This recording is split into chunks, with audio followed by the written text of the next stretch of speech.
Nenhum herói que se preze pode viver sem vilões e antagonistas poderosos, que tentam de tudo para dominar o mundo, destruir a inocência ou se vingar de algo trágico em seu passado. Com o universo cinematográfico da Marvel não é diferente, e a prova disso está nos mais de 30 vilões apresentados ao longo de uma década de filmes, de grandes titãs espaciais a líderes de organizações secretas e perigosas.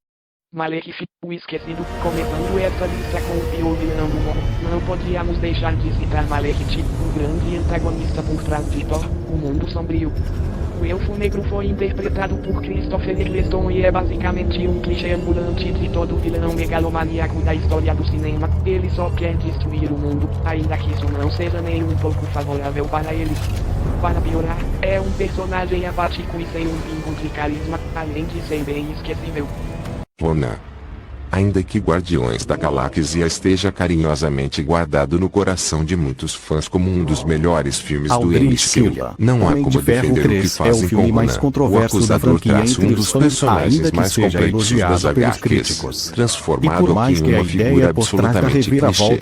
A única coisa que torna o personagem diferente e minimamente interessante, além de seu visual, é a dimensão de fanatismo religioso que ele carrega, que torna ainda mais ameaçador e perigoso. Sofre com o charme megalomaníaco de Guy Pearce, que cria a figura mais estereotipada.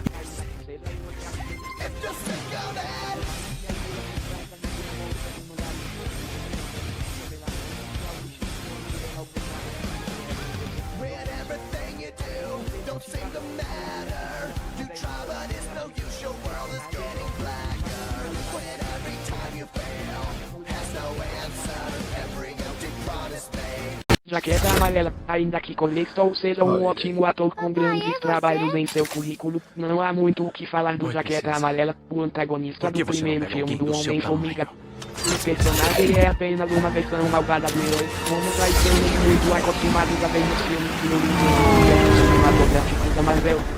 Que apesar de uns momentos megalomaníacos divertidos, ele não chega a ser muito memorável ou ameaçador, além de parecer um plágio do Monte de Ferro.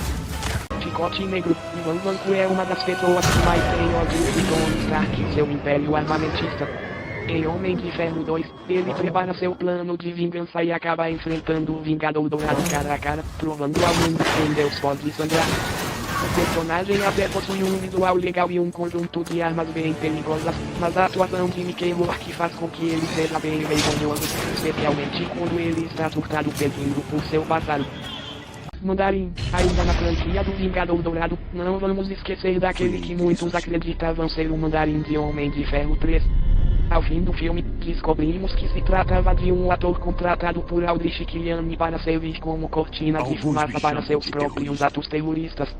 Trevor Slattery acaba se destacando pelo humor que Ben Kingsley adota ao interpretá-lo, mas é o tipo de personagem que os fãs preferem esquecer pelo trauma. Kaecilius, Doutor Estranho é, até hoje, o filme mais impressionante da Marvel no que diz respeito a efeitos visuais e design de produção.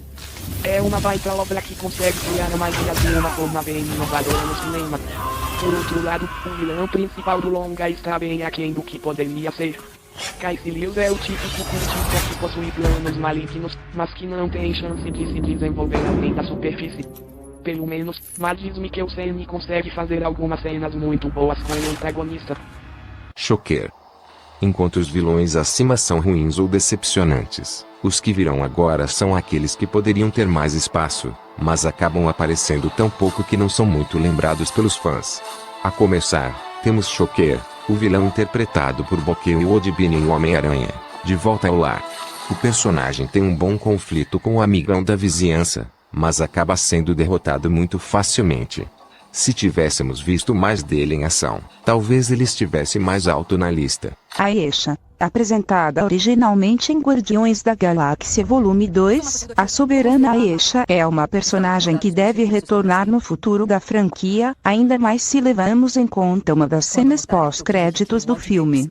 Porém, em uma singela aparição, ela já nos conquistou com seu visual dourado, sua completa falta de senso de humor e seus maneiríssimo cartunescos. Elizabeth Debicki manda bem no papel, e sabemos que essa personagem pode ter ligações com o querido herói, Adam Warlock.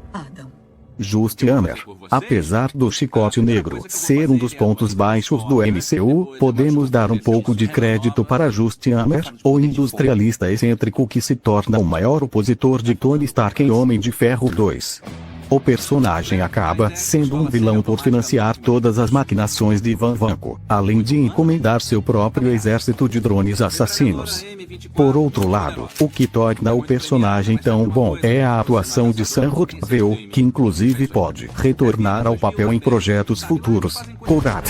Para se ter uma ideia do quão ruim é Ronan em Guardiões da Galáxia, basta dizer que os dois capangas do vilão conseguem ser melhores que ele, sem nenhum esforço. Esse é o caso de Korat, o caçador de recompensas Kree, vivido por Digimon Ousou, que inclusive tem um retorno extra no filme solo da Capitã Marvel. O personagem se destaca por ser um completo tapado, o que traz ótimas cenas cômicas. Além disso, algumas das sequências de ação são interessantes, fazendo dele um inimigo competente. Ordem Negra. A Ordem Negra é uma equipe muito importante das HQs, com cada personagem tendo um papel crucial em sagas, como o Infinito. No cinema, entretanto, eles não possuem muita individualidade, e é por isso que estamos alocando eles em um bloco só, em vez de falar deles de um por um. No geral, a Ordem Negra é interessante pelo visual dos vilões e por darem um trabalhinho extra aos Vingadores. Infelizmente, eles não são muito bem desenvolvidos e não possuem muita personalidade. Executor. Apresentado em Thor Ragnarok, o estabanado Executor, ou Scourge, se preferir, é um antagonista divertido para um filme que leva a ideia de humor e comédia à última potência. O personagem é interpretado por Karl Urban e começa como o braço direito de Hela, até perceber que a deusa da morte pode estar indo um pouco longe demais. No fim, ele ainda tem um momento de redenção e sacrifício que acaba honrando vários arcos e fases do personagem nas HQs. Young-Ho.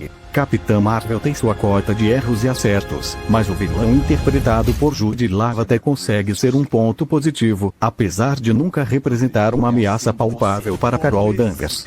Líder do Esquadrão Especial dos Kree, Young-Ho é ardiloso e sabe manipular como ninguém, o que é uma vantagem em sua caça contra os Skrulls. O grande problema é que o personagem é derrotado muito facilmente. Fosse ele um pouquinho mais controlador e psicótico, até isso não seria um problema tão grande. Ossos Cruzados. Apresentado em Capitão América, o Soldado Invernal, o psicótico Broker Loveter retorna em Guerra Civil, apenas para morrer nos primeiros minutos do filme. De modo geral, o Ossos Cruzados é um personagem que tinha muito mais a oferecer, ainda mais quando levamos em conta seu papel nas HQs, mas que consegue ser satisfatório dentro do que se propõe nos cinemas. É um belo caso de um personagem que usa de atos terroristas para pregar seu próprio extremismo e totalitarismo. Ulysses Klaue. Ulysses Klaue é outro personagem que foi introduzido em um filme para retornar posteriormente em outro. Originalmente um personagem secundário em Vingadores Era de Ultron, ele retorna em Pantera Negra, onde possui um arco maior e pode brincar com superpoderes. De modo geral, o pirata vivido por Andy Serkis é um antagonista bem útil, representando a ganância desenfreada com requintes de loucura. Embora não seja marcante enquanto antagonista, ele é um personagem divertido. Ultron. Muitos fãs possuem um ódio complexo contra o Ultron dos cinemas. Para muitos, o robô assassino não chega aos pés de quem ele é nas HQs e possui um arco fraco e desinteressante. Eu discordo. Como em Vingadores A Era de Ultron, o personagem é retratado como criação de Tony Stark. Creio que as mudanças em seus maneirismos são muito úteis para a trama, além de refletirem a lógica de criatura e criador. Por fim, seu plano de extermínio é também algo bem interessante e inteligente. Dormammu. Ainda que apareça muito pouco em Doutor Estranho, a entidade oculta e perigosa conhecida como Dormammu já se destaca como um ponto alto do filme, em parte por sua imponência e pelas pistas de que ele pode retornar em outro filme como um grande vilão para o Mago Supremo. O que torna Dormammu tão perigoso, além do vozeirão emprestado pelo próprio Benedict Cumberbatch, é a sensação de que ele é onipotente e inescapável, exceto, é claro, se você conseguir barganhar com ele.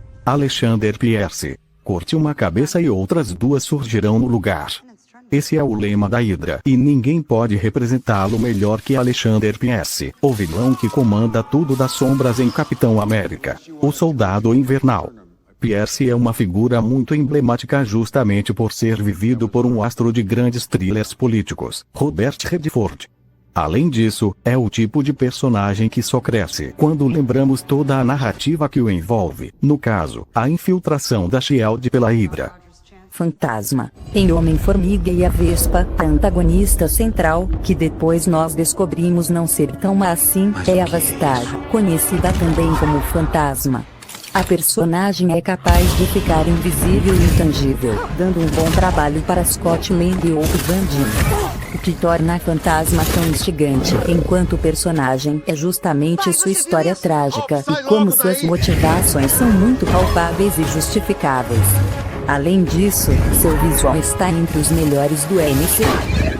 Monge de Ferro, o primeiro grande antagonista do universo cinematográfico da Marvel. Um Monge de Ferro pode parecer um personagem datado e clichê, mas na época era exatamente o que precisávamos para construir a figura heróica do Homem de Ferro.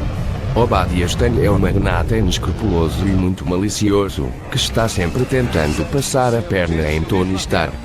Até hoje, o vilão tem cenas muito memoráveis, como, por exemplo, quando usa um dispositivo para paralisar Tony e arrancar seu reator ar.